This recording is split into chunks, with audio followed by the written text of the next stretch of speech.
身为科学家，你知道医师也是科学家嘛？我们对所有事情都讲求它一定要有对照组。然后大家听到我在提倡清水洗脸，就会常常问我说：“那我可不可以清水洗脸完以后再上妆？”先生小姐，清水洗脸的意思就是戒断所有的风险，好吗？包括洗面乳，包括化妆水、乳液、洗面防晒什么都不要用，这样叫清水洗脸。清水洗脸的主要原因跟目的是让它自愈，所以第一个你一定要有一个控制组跟对照组的概念。控制组这边我们要做的就是说，相对你过去的错误，如果你没有错误，你不会脸红了哈。相对你过去的错误，你今天把所有东西都停掉，看你的皮肤怎么自愈。我们常常听到那个彩妆界讲说，那个彩妆不伤皮肤，可是一下子就叫你用隔离霜，这个我们在之前的影片中都有给各位看过。但是你要这样想，好吧？你在一个墙壁上反复的涂抹油漆，然后你再把油漆卸掉，然后再涂抹油漆，再油漆卸掉。你告诉我说你能够很清洁的处理它，然后完全不伤害它，其实我不太相信哈。所以彩妆界要求彻底清洁，我完全可以理解。可是怎么样抓彻底清洁，我觉得这个才是最大的难度。如何正确的清除彩妆，可是又不会伤害皮肤，这个如果没有一个科学证据的监测，你做得到吗？讲到科学，要不你就用放大镜，要不你就用显微镜。这个就是显微镜，给各位看一下我们怎么样帮病人好好的洗完脸啊。这个是我们最近在测一个洗脸的东西，你看这个纹路屯屯的，然后变成干净，对吧？洗干净，有没有伤害？没有。如果有伤害，它的表皮会破坏嘛。然后你看这个案子一样的哈，它的这个有点老人斑的地方，本来是屯屯的卡在那里，你看有没有洗干净？有纹路出来的，我帮你画了圈圈的，总画圈圈你总看得见吧？哈。然后对，这其中有一个是我老婆哈，我太太一个50几岁的教授，最美丽的教授，有看到啊？我有讲好话嘿。然后你再看一下。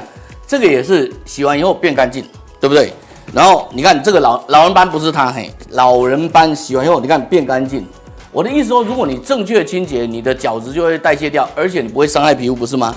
然后你看到这些一颗一颗的东西，清完以后整个颗颗都打开，准备让那个粉刺啊什么可以冒出来，然后整个纹路变好，变饱满，对吧？然后你看到整个这个洗完以后，整个都变饱满，表示你的皮肤它有慢慢的变清洁，然后它有被清洁完以后有被呵护，所以有变饱满嘛。你知道，虽然我已经快60岁了，然后这么胖，是个随便穿柯南，对不对？可是你看我让你看了显微洗脸的证据，然后洗完以后，它不仅不伤害皮肤，它还变得饱满。那我们还有没有什么办法让它变更饱满？有啊，你把皮肤弄好了以后。真正清洁后，你可以给它导入一些东西啊，不管你导入保湿啊、导入生长因子啊、导入玻尿酸的，你爱导入什么导入什么。然后我给你们看一下那个，这是导入的结果哈。你看这个洗完以后导入，变得很肥，对吧？哈，你至少看到皮肤饱满，饱满完以后怎么办？很简单啊，饱满以后锁水，然后让皮肤自己的慢慢代谢啊。那这个是短期的，那长期怎么看？你导类固醇它也可以饱满啊。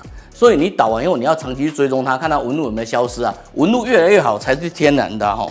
然后你可以看到这一样啊，就是整个完了以后变得更干净啊，更清爽哈，然后饱满度更好啊。那所有的图全部都一样哈，就是3种的不同的导入，你一样可以看到它整个纹路变得比较清爽、比较干净。那这个部分至少告诉你说，你做的事情它对纹路是没有伤害的，然后它对饱满是没有伤害的，然后所以后续你要做的只是安全缩水，长期追踪下来这个安全缩水对不对？然后最后给各位看一下，我们之前在那个彻底洗脸那一集，不是告诉各位大负面吗？这是大负面的结果哈。你可以看到这个一样是洗完之后，然后你看它的纹路，然后这已经洗完了，这已经洗完了哈。然后洗完以后，它再去大负面会更干净哦。然后你仍旧可以看到我一直强调的，什么叫做好的皮肤，就是它至少是有纹路的，它的皮肤是饱满的，它是每个毛孔是有毛的，它的粉刺是清掉的。